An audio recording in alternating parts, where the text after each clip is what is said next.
ಇದು ನೀವು ಹುಟ್ಟಿದ ಮನೆ, ನೀವು ಬೆಳೆದ ಜಾಗ, ನಿಮ್ಮ ಮನೆ. ಅಮ್ಮ, ಆ ಆಲ್ಬಮ್ ತಗೊಂಬ ಇಲ್ಲಿ. ಬನ್ನಿ, ಅಲ್ಲಿ ನೋಡಿ, ಅಲ್ಲಿ ಪೂಜಾ ಮಂದಿರ ಜ್ಞಾಪಕ ಇದೆ ಅಲ್ಲ? ಬನ್ನಿ ಬನ್ನಿ, ಕೂತ್ಕೊಳ್ಳಿ.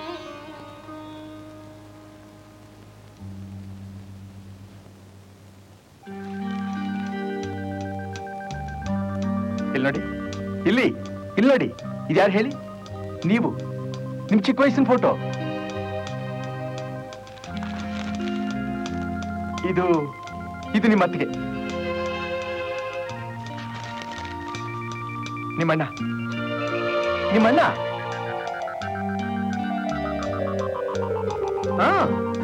ಜ್ಞಾಪಕ ಬರ್ಲಿಲ್ಲ?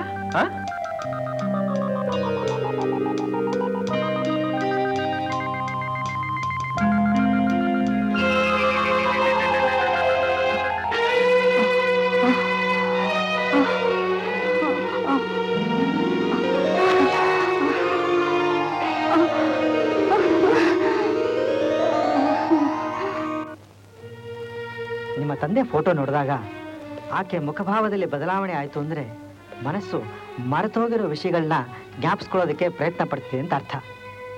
ಮಿಸ್ಟರ್ ಕುಮಾರ್, ನೀವು ಹೇಳಿದ ಕಥೆಯೆಲ್ಲ ಕೇಳಿದ ಮೇಲೆ ನನಗೊಂದು ಐಡಿಯಾ ಬರ್ತಾ ಇದೆ. ಆಕೆ ತಾಯಿ ಸತ್ತಾಗ ಅಂತಿಮ ದರ್ಶನಕ್ಕೆ ಅಂತ ಹೋದಾಗ ಅಲ್ಲಿ ನಡೆದ ಘಟನೆಗಳು ಮತ್ತೆ ಜ್ಞಾಪಕಕ್ಕೆ ಬಂತು ಅಂದರೆ ಸರಿ ಹೋಗ್ಬೋದು ಅಂತ ನನಗನ್ಸುತ್ತೆ. ಆದರೆ ಅದು ಹೇಗೆ ಜ್ಞಾಪಕಕ್ಕೆ ಬರುತ್ತೆ ಅನ್ನೋದೇ problem. We will try. Nehru park ಹೋಗಿದ್ದಾರೆ ಅಂತದಲ್ಲ, ತೋರ್ಸೆಯಾ? ಅದೇ ಮಾವ, ನನಗೂ ಅರ್ಥ ಆಗ್ತಾ ಇರೋದು. ಅವ್ರು ಪಾರ್ಕ್ ಹೋಗ್ತೀನಿ ಅಂತ ಮಾತಾಡ್ಕೋತಾ ಇದ್ದು ನಾನು ಕಿವಿಯಾರ ಕೇಳಿದೆ. ಅವರೇನ್ ಮಾತಾಡ್ಕೊಂಡ್ರು, ನೀನೇನ್ ಕೇಳಿಸ್ಕೊಂಡ್ಯೋ? ಅವ್ರ ದೇವಸ್ಥಾನ ಅಂತ ಹೇಳಿರ್ಬೋದು, ನೀನ್ ಪಾರ್ಕು ಅಂತ ತಿಳ್ಕೊಂಡಿರ್ಬೋದು. ಇಲ್ಲ ಮಾವ, ಸರಿಯಾಗಿ ಕೇಳಿಸ್ಕೊಂಡೆ. ಬೇಕಾದ್ರೆ ದೇವಸ್ಥಾನಕ್ಕೆ ಹೋಗಿ ನೋಡೋಣ, ಅವ್ರು ಇರೋದೇ ಇಲ್ಲ. ಬನ್ನಿ ನೋಡೋಣ.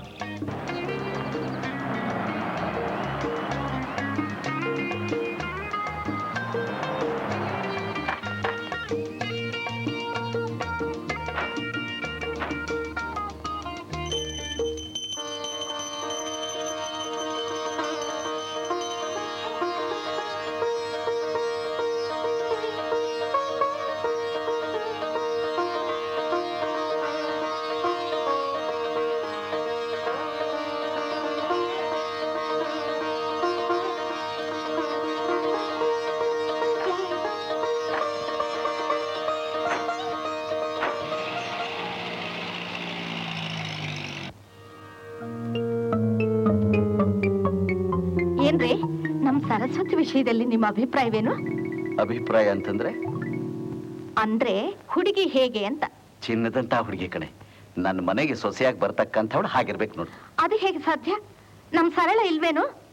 ನಿನ್ ಮಗನಿಗೆ ಸರಳ ಅಂತ ಅನ್ಕೊಳಕ್ ತೀರ್ಮಾನ ಮಾಡ್ಬಿಟ್ಯಾ? ಆ ಆಸೆ ಇಟ್ಕೊಂಡೇ ಸುಭದ್ರ ಇಲ್ಲಿಗೆ ಬಂದಿರೋದು. ಬರ್ಲಿ ಬಿಡು, ಚಿನ್ನು ಸೂಜಿ ಅಂತ ಕಣ್ ಚುಚ್ಕೊಳಕ್ಕಾಗತ್ತೇನು? ಸಾವಿತ್ರಿ, ನಾ ತೀರ್ಮಾನ ಮಾಡ್ಬಿಡ್ತೀನಿ, ಸರಸ್ವತಿನೇ ನಾ ಸೊಸೆಯಾಗಿ ತಂದ್ಕೊಳ್ಳೋದು. ನನ್ನ ಮಗನ ಕೈ ಹಿಡಿಯೋದೇ ಅವಳು. ಅವನು ಒಪ್ಪಬೇಕಲ್ಲ.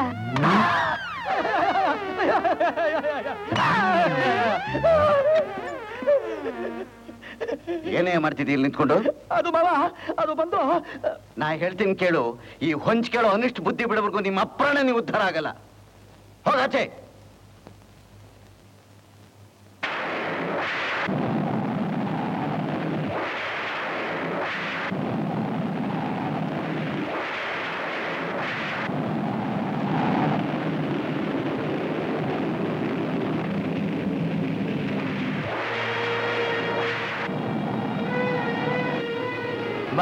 ಏನಪ್ಪ? ಎಲ್ಲಿ ನಮ್ಮ ಊದ್ಬತ್ತಿ ಭಾವ ಅಕ್ಕ ಇವರೆಲ್ಲ? ಪಿಕ್ಚರ್ ಹೋಗಿರ್ಬೇಕು.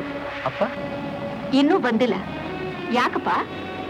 ಅಮ್ಮ, ಆವತ್ತು ನಮ್ಮ ಅಜ್ಜಿ ಸತ್ತ ದಿವಸ ಇದೇ ತರ ಮಳೆ ಹೋಯ್ತಾ ಇತ್ತಲ್ವಾ? ಹೌದು. ನಮ್ಮ ಅತ್ತೆ ನಮ್ಮ ಅಜ್ಜಿ ಮುಖ ನೋಡ್ಬೇಕು ಅಂತ ಹೇಳ್ತಾ ಇದ್ದಾಗ ನಮ್ಮಪ್ಪ ಅವಳನ್ನ ದಬ್ಬ ಬಿಟ್ರು. ಹೌದು. ಅದರಿಂದ ಅವಳು ಬುದ್ಧಿ ಭ್ರಮಣೆ ಆಯ್ತು ಅಂತ ಜೋಸಫ್ ಹೇಳಿದ್ರು. ಹೌದೌದು.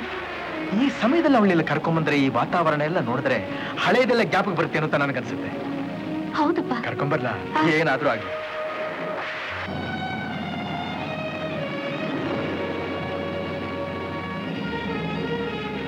ಲಕ್ಷ್ಮಿ,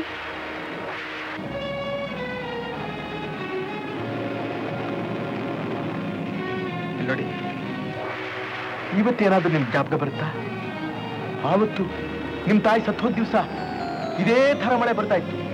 ಸಿಡಿಲು, ಗುಡುಗು, ಮಿಂಚು. ಈ ಜಾಗದಲ್ಲೇ ನಿಮ್ ತಾಯಿನ ಮಲಗಿಸಿದ್ದು. ನೀವು ನಿಮ್ ತಾಯಿ ಮುಖ ನೋಡ್ಬೇಕು ಅಂತ ಆತರ ಪಡ್ತಾ ಇದ್ದೀರಿ. ಆದ್ರೆ ನಿಮ್ಮಣ್ಣ ಅದಕ್ಕೆ ಆಸ್ಪದ ಕೊಡ್ಲಿಲ್ಲ.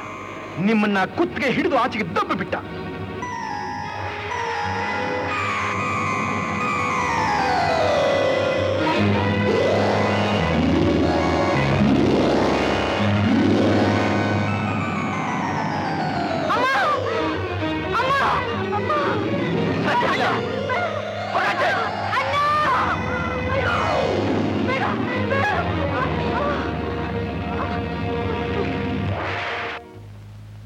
ಮೇರಿ, ಮೇರಿ, ಏನ್ ಸರ್?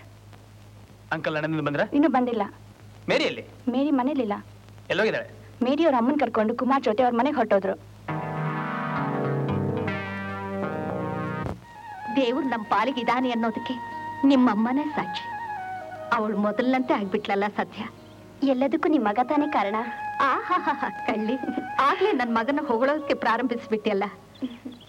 ಏನೋ ಸರಸ್ವತಿ, ನಿಮ್ಮ ಅವನ ಮನಸ್ಸು ಬದಲಾಯಿಸಿ ಹಳೆಯದನ್ನೆಲ್ಲ ಮರ್ತು ಬಿಟ್ಟು ನೀನು ಕುಮಾರ್ ಮದುವೆ ಆಗೋದಕ್ಕೆ ಒಪ್ಕೊಂಡ್ರೆ ನನಗೆ ಅದಕ್ಕಿಂತ ಬೇರೆ ಭಾಗ್ಯ ಏನಿದೆ? ಮೇರಿ, ಹಲೋ ಮೇರಿ. ಹಲೋ, ಯಾವಾಗ ಬಂದೆ ಜಾರ್ಜ್? ಈಗ ಬಂದೆ. ಅತ್ತೆ, ಇವ್ರು ನಮ್ಮ ಫ್ಯಾಮಿಲಿ ಫ್ರೆಂಡು ಜಾರ್ಜ್ ಅಂತ. ಹೌದಾ? ಹೌದು. ಒಳಗ್ ಕರ್ಕೊಂಡ್ ಬಾಮ್ಮ. ಒಳಗ್ ಬಾ ಜಾರ್ಜ್. ಏನೇ, ನಾನ್ ನಿನ್ನ ಲವ್ ಮಾಡ್ತಾ ಇದ್ದೀನಿ, ಬೇರೆ ಅದ್ಯಾವನ್ನೋ ಮದುವೆ ಮಾಡ್ಕೊಂಡು ಹೋಗ್ತಾ ಇದೀಯಾ? ನಿನ್ನಂಥ ಲೋಫರ್ನ ಯಾರು ಮದುವೆ ಮಾಡ್ಕೊಡ್ತಾರೆ? ಏನಂದೆ? ಲೋಫರ್ ಅಂತೀಯ? ಕೈ ಬಿಡು.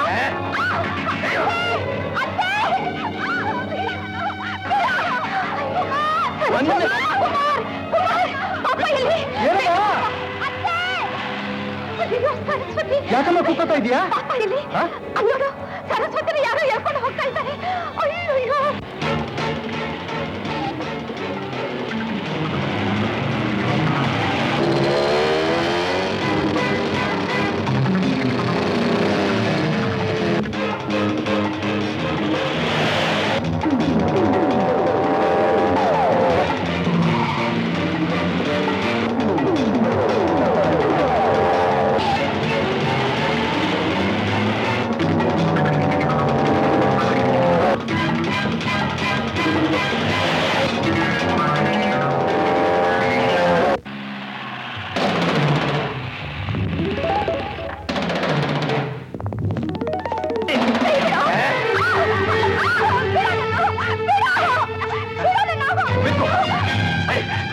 Hey!